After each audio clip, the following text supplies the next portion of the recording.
Our lifestyles are getting more and more busy and in some ways stressful, as I hear from a lot of patients.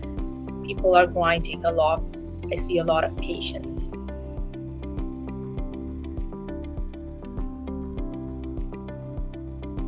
Some of the things that can be done about grinding, definitely anything that relaxes a person, relieves their anxiety, whether it be a massage or any form of exercise or just being consciously aware of grinding and clenching goes a long way. That's the first thing that's recommended in terms of grinding.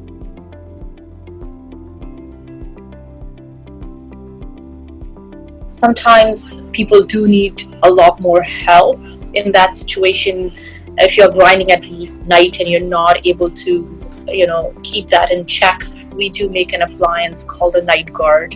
It's custom fitted to your teeth and you wear it at night or even during the day if it's needed.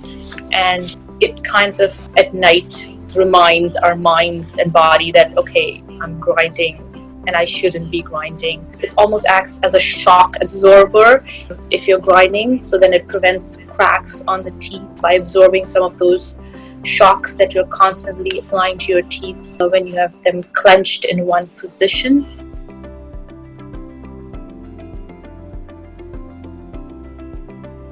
Also, another thing I have recommended to a lot of my patients is a chiro or physiotherapist if it's needed, because sometimes your posture and your muscles around the jaw joint helps with that as well.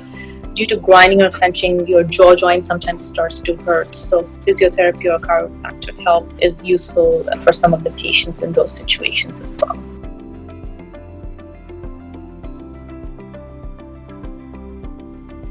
If you wake up in the morning with a sore jaw, sore muscles, if your jaw joint hurts, those are signs. Sometimes people have very sensitive teeth. In general, the teeth feel very sensitive to hot or cold without there being an actual cause for it. For instance, no cavities, no problems, but still teeth feel very sensitive. That could also be an indication that you might be grinding or clenching your teeth.